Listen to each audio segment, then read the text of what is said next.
Hello everyone, welcome back to my channel. कैसे हैं आप सब लोग? I hope you all are doing great. So आज की जो मैं वीडियो लेके आया हूँ आपके लिए बहुत ही ज़्यादा इन्फॉर्मेटिव है। सो कृपया प्लीज़ वीडियो को पूरा देखें, स्किप मत करें।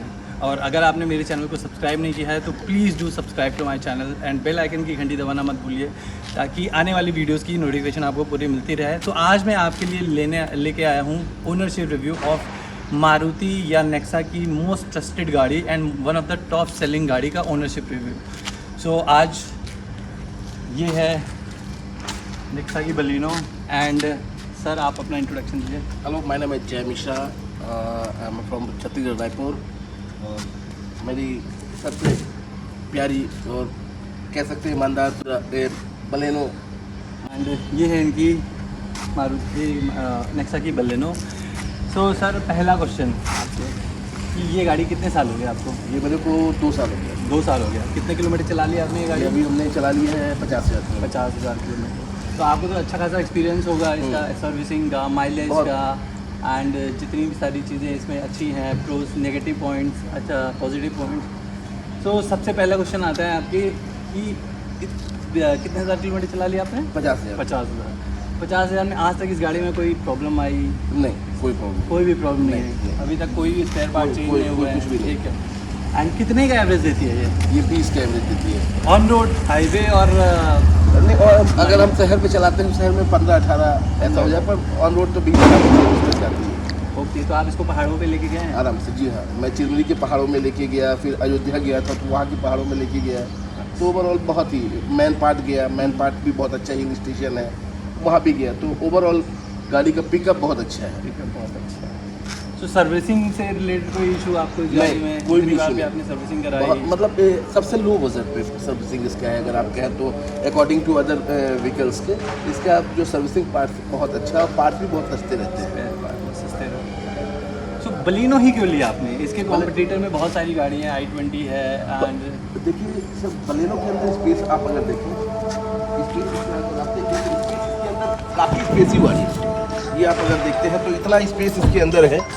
ये इसमें आप बाकी गाड़ियों में अगर आप बैठेंगे तो ये जो फुटवर्क आप इसका गौर करेंगे, इसका पैर इसमें मतलब रखने की जगह नहीं होती है, तो इसमें काफ़ी स्पेस रहता है। ये आप देखेंगे पूरा काफ़ी स्पेसफुल है। और ये फ्रंट पे भी, बीच में भी है, आगे भी बैठने के लिए बहुत अच्छा है। पीछे बैक पे भी बहुत अच्छा इसमें स्पेसियस रहता है। अगर आप देखें सामान रखने के लिए काफ़ी कुछ स्पेस रहते हैं। तो ओवरऑल काफ़ी स्पेसियस गाड़ी है ये। जी, जैसे और कॉम्पिटिटर हैं i20 हो गई, या फिर और भी ब्रांड्स में, महिंद्रा में अगर आप चले जाएंगे या टोयोटा में चले जाएंगे, या तो फिर आप और हुंडई में चले जाएंगे, जैसे ऑरा है, i20 है, ये सारी चीज़ें। तो आपने इसको ही क्यों सजेस्ट किया? सबसे बड़ा फैक्टर क्या था? सबसे बड़ा फैक्टर देखिए एवरेज। हम मार्केटिंग में हैं, हम मार्केटिंग के लिए एवरेज और मेन बजट का जो स्पेस रहता है, स्पेस इसमें अच्छा रहता है। और सबसे बड़ी बात एवरेज बहुत ज़्यादा इसमें ठीक ठाक है। मारुति की सभी गाड़ियों में एवरेज कॉस्टिंग बहुत खर्चा कम रहता है। बाकी गाड़ियों के अकॉर्डिंग, जैसे महिंद्रा की अगर हम ले, टाटा की ले, इनमें कॉस्टिंग ज़्यादा रहती है। आप सर्विसिंग कराने जाओ तो उसमें 8-10 स्पेयर पार्ट, ओवरऑल काफ़ी खर्चे हैं। ये खर्चा काफ़ी गाड़ी है। और सेफ्टी रेटिंग के बारे में क्या बोलना है आपका? मेरे हिसाब से तो ठीक है, 5 आउट ऑफ 5 कैसे 5 आउट ऑफ 5। मतलब आप अभी तक कभी जरूरत नहीं, अभी तक कुछ ऐसा भगवान न करे। बहुत अच्छा यूनिक है, बहुत ही बेहतर गाड़ी। अच्छा, चलिए ठीक है फिर। सो आप चलते हैं गाड़ी के अंदर और सारी चीज़ें देखते हैं गाड़ी के अंदर क्या क्या है। सो अभी तक आपने इस गाड़ी में एक्सेसरीज में टोटल कितने खर्च किए हैं? मैंने 35,000 करीब खर्च किया। 35 से 40,000। क्या मैंने बाहर का वाइपर लगाए हैं, बाहर के जो बजर वगैरह रहते हैं। अच्छा। तो कुछ ही है, ज्यादा नहीं है। और सीट बेल्ट हमने लगवाया है इसमें, सीट बेल्ट कुछ में। और ये आप देखेंगे, ये फुट मैट लगवाया हमने।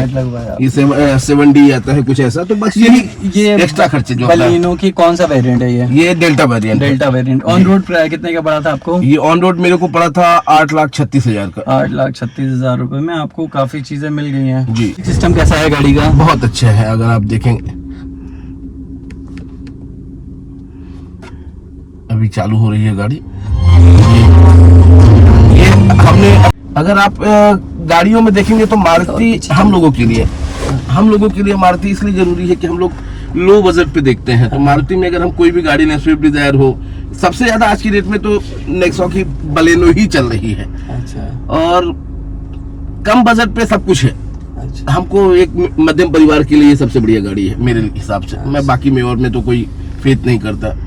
तो आपके लिए मतलब आप फुल्ली सेटिस्फाइड हैं? फुल्ली सेटिस्फाइड जी हाँ। Baleno मेरे से? पास i10 भी है। अच्छा। i10 भी है, पर i10 में उतना मजा नहीं आता जो गाड़ी ड्राइविंग का। इसका पिकअप बड़ा अच्छा है। पिकअप बड़ा अच्छा पिकअप है। अगर आप पिकअप अच्छा है, एवरेज अच्छा है, इंजन सभी अच्छा जी, है, जी, जी। एसी भी पावरफुल है पूरा। एंड आप बोल रहे हैं पिकअप भी बहुत अच्छा है। बहुत अच्छा तो है आप जी। टोटली सेटिस्फाइड हैं? अगर आप किसी को अगर बलिनो रिकमेंड करना है तो आप करेंगे रिकमेंड? बिल्कुल 100% करूंगा। आँख बंद करके? बिल्कुल बिल्कुल। बाकी आज तक 50,000 किलोमीटर में गाड़ी में 50,000 किलोमीटर आपने गाड़ी चला ली जी। तो कभी भी आपको कोई भी दिक्कत आई, कोई रैटलिंग साउंड गाड़ी में या नहीं। फिर कोई? नहीं ऐसा कुछ भी नहीं हुआ है। अब देखिए वो एक्सीडेंटल को नहीं कहते, बाकी नॉर्मली गाड़ी अगर चल रही है तो अगर मैं अभी एक आपको एक छोटा राइड भी करके दिखा देता हूँ, कहीं कोई साउंड नहीं है। आप अंदर बैठे हुए हैं, कांच बंद है, कहीं पे भी साउंड आपको आएगी नहीं। नॉर्मली गाड़ी टाटा हुंडई की मैंने देखा है कि i10 वगैरह में साउंड अंदर आता है कांच के। इसके अंदर आप गाड़ी स्टार्ट है, आपको कहीं पता नहीं चल रहा होगा गाड़ी स्टार्ट है। तो ये डीजल गाड़ी है कि पेट्रोल है? पेट्रोल है। ओके। सो अगर जैसे आप हुंडई में जाएंगे, जैसे आप और किसी ब्रांड में जाएंगे तो आपको डिफरेंस समझ में आ जाएगा। मतलब आप उसकी 4 लाख की गाड़ी अंदर बैठेंगे तो आपको अलग लगेगा, और उसकी अगर 18 लाख की गाड़ी में बैठ जाएंगे तो आपको एकदम लग्जरियस फील होगा। हुंडई का एक एग्जांपल ले लेते हैं। अगर आप उसमें ऑरा से लेकर i10 से लेकर i20 से लेकर जाएंगे तो आपको इंफोटेनमेंट सिस्टम, स्टीयरिंग, ऑडोमीटर, सारी चीजें डिफरेंट मिलेंगी। बट मारुति के अंदर मुझे एक चीज लगती है कि यही इंफोटेनमेंट सिस्टम और यही स्टीयरिंग चेंज हुआ है। अभी गाड़ियों में काफी बदलाव आया है। मारुति की ही एक अभी और बड़ी गाड़ी भी है, जैसे इनोवा है उसी टाइप में एक गाड़ी आई है। उसके नीचे भी जैसे ब्रेजा में सेम टू सेम नहीं है, ब्रेजा में थोड़ा सा डिफरेंट है अगर आप देखेंगे। और एक मारुति में ही स्विफ्ट कहते हैं कि कुछ ऐसी गाड़ी नहीं, बड़ी गाड़ी में इनोवा टाइप में आई है, नाम ध्यान नहीं आ रहा। वो बड़ी लग्जरियस गाड़ी है, उसको भी मैंने देखा, एक मेरे कलीग्स ने लिया है। वो टोयोटा की गाड़ी है जो मारुति टाई अप हुआ है। हाँ मारुति की। उन्होंने अपना मारुति हाँ, अपना नाम लगा लिया है। जी हाँ वो सब देखिए, वो तो अब ज्यादा अपन लोग उसमें नहीं जाते हैं। बाकी हम ओवरऑल सेटिस्फाई तो ये स्टीयरिंग का कवर आपने अलग से जी लगवाया हाँ, है? ये अलग से है। बाकी इसमें सभी चीजें ये दिया हुआ है। ऐसी कौन सी कमी मतलब इन टर्म्स ऑफ फीचर जो आपको लगता है कि इस गाड़ी में और होती तो थोड़ा और मजा आ जाता? जहाँ तक देखिए, हम बड़ी गाड़ियां तो अभी तक लिए नहीं है, और छोटी गाड़ियों में मुझे ऐसा ज्यादा अभी समझ में आया नहीं है। अच्छा। जो हमको चाहिए तो ऐसा कोई अभी स्पेसिफिक हमको रिक्वायरमेंट अभी आई नहीं है। जैसे हैंड रेस्ट आप अलग से लगवा सकते हैं। ये अलग से, ये तो सब जैसे लंबा ड्राइव करते हैं तो थोड़ा कंफर्टेबल फील होता है। अब वो तो कॉस्टिंग के ऊपर है सर, जितना कॉस्टिंग आप बेयर कर सकते हैं तो वो आप गाड़ी में जितना सजाना चाहे तो गाड़ी में सजाने पे अपन आए तो बहुत सजाए, तो वो अपने एज पर रिक्वायरमेंट पर हमको जितनी रिक्वायरमेंट रहती है उसके अकॉर्डिंग बेहतर है। I am fully satisfied. अच्छा, मतलब आपको कोई फीचर्स ऐसे नहीं लगते कि मतलब गाड़ी चलाते समय कि यार ये होता शायद इसमें, तो इसमें और थोड़ा अब वो तो फिर ये होता है कि अगर थोड़ा बजट लगाते है ना, बजट के अकॉर्डिंग होता है। वैसे नो डाउट आपने गाड़ी बहुत ही ज्यादा मेंटेन करके रखी है 50,000 किलोमीटर चलाने के बाद भी। आप इसका किलोमीटर दिखा सकते हैं क्या? हाँ, गाड़ी चलने पे आती है किलोमीटर शायद है।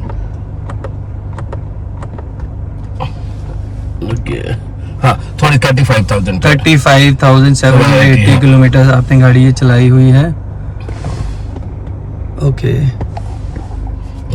और एवरेज MID भी है 19.3 किलोमीटर। लॉन्ग ड्राइव पे है। ओके, तो आप अभी कल या परसों कहीं लंबी ड्राइव पे गए थे? जी। और इसमें आप एक प्लस पॉइंट एक और है, इसमें जैसे हम बाकी गाड़ियों में नहीं मिलेगा। हाँ। इसमें जैसे हम कितना रेंज दिखा देता है। ओके। रेंज के बाद में ये आपका किलोमीटर में ये आपका स्पीड का एक ये स्ट्रक्चर एवरेज प्लस पॉइंट है, ये हमका रेंज बता देता है, और ये आपका किलोमीटर के साथ में ये 57 किलोमीटर। अच्छा, इसमें TPSM है, मतलब टायर प्रेशर मॉनिटरिंग सिस्टम से आपको पता चल जाएगी एयर वाला है। हाँ, नहीं वो नहीं बताता है, वो नहीं है इसमें। ओके, ये हमारा ओके। कभी फील नहीं होता कि लॉन्ग ड्राइव पे अगर हम जाए तो क्रूज कंट्रोल होना चाहिए गाड़ी में? हाँ, वो तो अब देखिए बिल्कुल होना चाहिए। हम गाड़ियां हम वो चलाए हैं, वो भी चलाए हम, जैसे 80 की स्पीड में गाड़ी सेट कर दीजिए।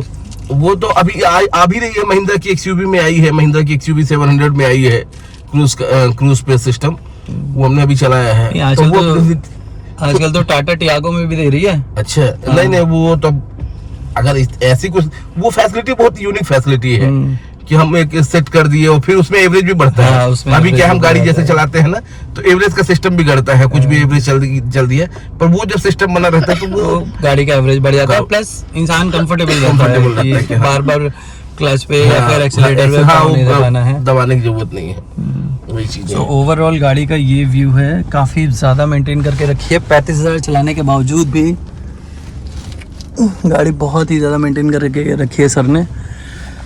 तो सर आप थोड़ा गाड़ी चला के देख लेते हैं। ऐसा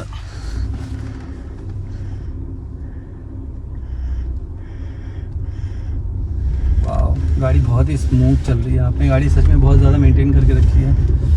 तो अभी तक आपको सच में कोई सर्विसिंग में कोई इश्यू नहीं हुई? मारुति वालों ने कोई प्रॉब्लम नहीं किया, तुरंत टाइम पे दे दिया? या फिर सर्विसिंग पार्ट जो हम सर्विसिंग कराने जाते हैं तो मारुति एजेंसी में थोड़ी बहुत इश्यूज आते हैं। जी जी, कि वो सर्विसिंग में कभी पेंट अच्छे से नहीं पोते, ये वो जो वो तो उनका इंटरनल इश्यूज है। और बाकी अगर आप कहें तो बाकी दिक्कत नहीं आई है, पर एजेंसी में ये है कि सर्विसिंग के लोग की थोड़ा सा दिक्कत हुई है। जी ओके। और आज तक कोई भी स्पेयर पार्ट इस गाड़ी का चेंज हुआ हो? नहीं, अभी तक तो नहीं। छोटे से लेकर बड़ा कुछ भी? वो तो एज एक्सीडेंट पे थोड़ा बहुत हुआ था, बीच में एक्सीडेंट हुआ था, तो उस पे हुआ था थोड़ा। तो कहाँ बम्पर से साइड से हुआ था, पीछे साइड से हुआ था? नहीं, ऐसे साइड से ही हुआ था, बगल में। अच्छा, तो आपने करवा, तो आपने शोरूम में ही दिया होगा? जी हाँ, जी हाँ, जी हाँ। ओके।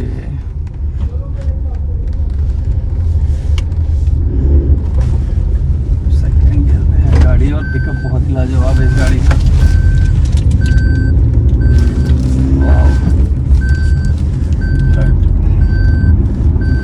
19.3 किलोमीटर का एवरेज। हाईवे पे भी सेम रहता है? हाँ, हाईवे में तो और बढ़ जाता है। और बढ़ जाता है? हाँ जी। एवरेज का आपको वो वाला बटन दबाएंगे तो और अभी कितना है? हाँ, ये देखिए, हाँ ये अभी और ये हाँ, ये अभी आएगा, अभी आ रहा है। हाँ, 38, 32 जी ऐसा होता है एज पर रिक्वायरमेंट। तो कहा जाता है जैसे कि जो ओडोमीटर में दिखाता है, हाँ, उससे 2 या 3 किलोमीटर कम ही एवरेज कम ही देती है। जी हाँ, जी हाँ, क्योंकि टाटा में भी जैसे हाँ, वो होता ही है, वो होता ही है। जी हाँ, जी हाँ। तो वहाँ पे भी दिखाता है 30 का या 26 का, तो ऑन रियल माइलेज जो है वो 2-3 किलोमीटर कम ही रहती है। जी है। हाँ, जी हाँ। सो फ्यूचर में आपका अगर मान लीजिए मन करे ये गाड़ी सेल आउट करने का, तो फिर भी आप बलिनो ही लेंगे और कोई गाड़ी प्रेफर करेंगे मारुति की? मारुति की मैं, और मेरी पसंदीदा गाड़ी स्विफ्ट डिजायर है। मैं आपको तो स्विफ्ट डिजायर में कुछ नई फीचर्स की गाड़ी आएगी तो मैं उसको जरूर देखूंगा। स्विफ्ट डिजायर लेने की इच्छा है मेरी। अच्छा, जो नया मॉडल आया डिजायर का आपने देखा? हाँ, देखा हूँ, और अभी और भी कुछ नया आने का है तो उस पे मैं अभी फोकस करूंगा। अच्छा अच्छा। और स्विफ्ट डिजायर मतलब मारुति छोड़ के आप नेक्सा छोड़ के और कोई ब्रांड में आप प्रेफर नहीं करेंगे? नहीं, मतलब आप मारुति की लॉयल कस्टमर है नेक्सा के और मारुति के? बिल्कुल बिल्कुल, मुझे पसंद है। बढ़िया गाड़ी है, बहुत ही ज्यादा मेंटेन करके रखी है आपने।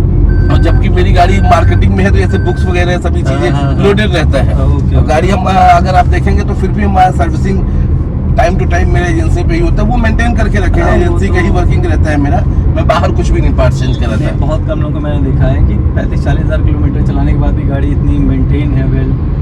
सो ये तो आपको ही क्रेडिट जाता है कि आप अपनी गाड़ी कितना मेंटेन कर। मेरे हिसाब से जिस तरह से आप मेंटेन करके रखें, 1-2 लाख किलोमीटर तो चला ही लेंगे इस गाड़ी। बिल्कुल बिल्कुल, मैं है, देखिए हम लोग मध्यम परिवार से हैं और हमारे लिए तो फर्स्ट एक बार चलाया तो आराम से चलाए, 1-2 लाख चलाए, फिर आगे दूसरा प्लान करें। और मध्यम परिवार के लिए सबसे बढ़िया गाड़ी है। सबसे बढ़िया गाड़ी है, सबसे ज्यादा इम्पोर्टेंट है कि आप इस गाड़ी सेटिस्फाइड है जी। तो 2 साल हो गए? जी हाँ। पूरा 15 साल रखने का इरादा है या 20 साल के और भी? नहीं, 10 साल। 10 साल बस। मतलब 8 साल और चलाने का इरादा है आपका? जी हाँ, जी हाँ। ओके। वैसे बलिनो वैसे नेक्सा की सबसे मोस्ट सेलिंग कार में से आती है। ये तो है बलिनो। फ्रॉन्क्स भी तो सेम ही है? हाँ, फ्रॉन्क्स भी सेम ही है। मैं गया था फ्रॉन्क्स लेने के लिए ही, मैं फर्स्ट में आया था तो मैं फ्रॉन्क्स की उसमें गया था।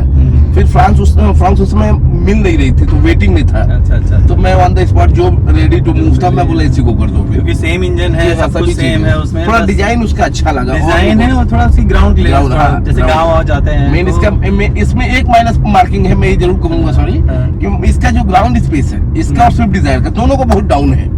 इसको उठाने की कोशिश करें वो। सो अभी तक आपने सिर्फ एक नेगेटिव पॉइंट बताया। मेन इसका ग्राउंड स्पेस को थोड़ा सा इन लोग फोकस करें, बाकी और आप टोटली सेटिस्फाइड हैं? ठीक है। बाकी इंजन परफॉर्मेंस, इंजन तो भी ठीक ही लग रहा है, मेरे को समझ में आ रहा है, जैसे आप भी चला रहे हैं। वो तो है, गाड़ी 2 साल गाड़ी में चल रही है, लंबा चली। और हम यहाँ से लंबा तक स्टार्टिंग न्यू गाड़ी लिए थे तो पहली सर्विसिंग भी नहीं हुई थी, हम अयोध्या चले गए थे। अच्छा। फर्स्ट सर्विसिंग नहीं हुई थी, अच्छा। तो उसमें हमको दिक्कत नहीं आई थी। ओके, स्पेयर पार्ट भी इसकी काफी सस्ते हाँ, होते हैं, स्पेयर पार्ट रीसेल सस्ते। वैल्यू भी काफी जी। अच्छी रहती है। रीसेल वैल्यू भी ठीक है। बस एक नेगेटिव पॉइंट, इसके हाँ। अलावा और भी कोई भी नेगेटिव पॉइंट आपको नहीं समझ में आ रहा है गाड़ी में? हाँ, मेन तो वही है कि स्पेस, ग्राउंड स्पेस हो जाए, और तो बाकी अभी ज्यादा ऐसा कुछ है नहीं। लाइट के थ्रो से आप सेटिस्फाइड हैं रात में? हाँ, लाइट, हाँ इसका फोकस, हाँ ये भी आपने कहा। फिर भी हमने एक नीचे लैंप लगवाया है, Halogen lamp, पर वो फॉग लैंप। हाँ, फॉग लैंप। बावजूद इसका लाइट इसका कमजोर है, ये जरूर कहेंगे। लाइट हाईवे पे आप रात में हाँ, ज्यादा नहीं हो चल पाता है, वो पूरा लाइट इसका बहुत कमजोर है। अच्छा। लाइट को भी आप सही आपने पूछा है, लाइट इसका कमजोर है। लाइट हम एक एक्स्ट्रा शुरू से ही बेनिफिट ले लिए थे कि हम खुद ही लगवा लिए थे। अच्छा। अदरवाइज अगर लाइट पे हम फोकस करें तो लाइट भी नहीं, कमजोर है। सेंसर है पीछे? हाँ, सेंसर। Parking sensor? हाँ, देखिए पार्किंग सेंसर नहीं, जब पास में पहुंचेगी तब होगा। नहीं है। तो पता है आपने, अगर आपने रियल कैमरा लगाया ना, हाँ। तो उसमें एडाप्टिव गाइडलाइंस वाला सिस्टम भी आता है। जी। तो उसमें क्या होता है कि आप जैसे हैंडल मोड़ेंगे ना, हाँ। और पीछे गाड़ी खड़ी है, हाँ। तो वो शो कर देगा कि गाड़ी आपकी नहीं, वो टच आता हो था जाएगी। इसमें, मैंने इसको चेंज कराया था। कॉन्ट्रास्ट गाइडलाइंस लाइन, ये हाँ, लगाइए ये जरा। देखिए। लेकिन अब ये ऊपर जा रहा है, दिक्कत ये है कि ये ऊपर जा रहा है, वो नीचे नहीं थी, इसलिए हमने उसको हटाया। ये देखिए, कितने का पड़ा था आपको ये आफ्टर मार्केट ये कैमरा? 3500 का करीब, मैंने एजेंसी से ही लगवाया था। आपको बाहर से लगवाना चाहिए था, हाँ। उसमें एचडी कवर क्वालिटी मिल जाती, एंड आपको पूरे एडेप्टिव गाइडलाइंस के साथ ऑथेंटिक वो आता। आपने ये गलत कर दिया। हाँ, ये हम- बाकी एसी आपकी गाड़ी का बहुत ज़्यादा पावरफुल है गाड़ी चलाना। तो ये था गाड़ी का ओनरशिप रिव्यू। अजय सर बहुत ही ज़्यादा सेटिस्फाइड हैं अपनी बलिनो से। कुछ नेगेटिव पॉइंट उन्होंने जो बताया कि गाड़ी का थोड़ा कम जोर है इसका, एंड सेकंड जो है रियर कैमरा नहीं था इस मॉडल में, अलग से उन्होंने लगवाया है। प्लस आपने एक और चीज़ बताई थी शायद, हाँ, ग्राउंड क्लियरेंस थोड़ा कम है, गाँव में जाने में थोड़ी गाड़ी टच होती होगी, बहुत टच होती है। तो ये कुछ नेगेटिव पॉइंट है। बाकी बहुत ही ज़्यादा सेटिस्फाइड है अजय जी अपनी गाड़ी से। क्या अजय जी आप रिकमेंड करेंगे कि बलिनो अगर किसी को खरीदना हो, बिल्कुल, आँख बंद करके खरीद आँख लें? बंद, आँख बंद करके, अगर ठीक ठाक एवरेज वाले हैं, और अगर जितना ऊपर जाना चाहे तो फिर ब्रेजा वगैरह वो तो है। आप इसमें बलिनो में अगर किसी को सजेस्ट करेंगे वैल्यू फॉर मनी वेरिएंट, हाँ। ऐसा बलिनो का ऐसा कौन सा वेरिएंट है जिसमें आपको सारे फीचर्स मिल जाएंगे एंड आप सेटिस्फाइड? इसका टॉप मॉडल, टॉप मॉडल तो कितने तक आ जाता है? टॉप वो मॉडल टॉप मॉडल 12 करीब आ जाएगा। इसके जिस्टा मॉडल में भी आपका बैक कैमरा आ जाएगा। अभी तो जीएसटी रेट कम हुए होंगे, तो हाँ, तो अभी गाड़ियों का रेट कम हुआ है, अभी तो लगभग काफी अच्छा रेट, हाँ 11 अभी तो अच्छा रेट हो गया है अभी गाड़ियों के, 1 लाख रुपये कम हुआ है। तो मैंने जैसे इसको 840 में खरीदा था, तो अब ये आ गई है 7.5 तक में अभी। हाँ, लगभग 80-90 हज़ार रुपये का जी डिफरेंस आ हाँ, जी हाँ, जाएगा। जी हाँ। तो ये था ownership review. Ajay ji totally satisfied हैं इंजन से, परफॉर्मेंस से, मोस्ट इम्पॉर्टेंट एवरेज से, एंड बहुत ही ज़्यादा चला भी लिए उन्होंने 35,700 किलोमीटर। तो Ajay ji thank you so much Thank you. अपना कीमती समय देने के लिए। Thank you. अगर आपके पास समय रहेगा तो और भी जब आप गाड़ी को चला लेंगे तो फिर एक बार फिर रिव्यू हम आपका करेंगे। बिल्कुल। So thank you so much.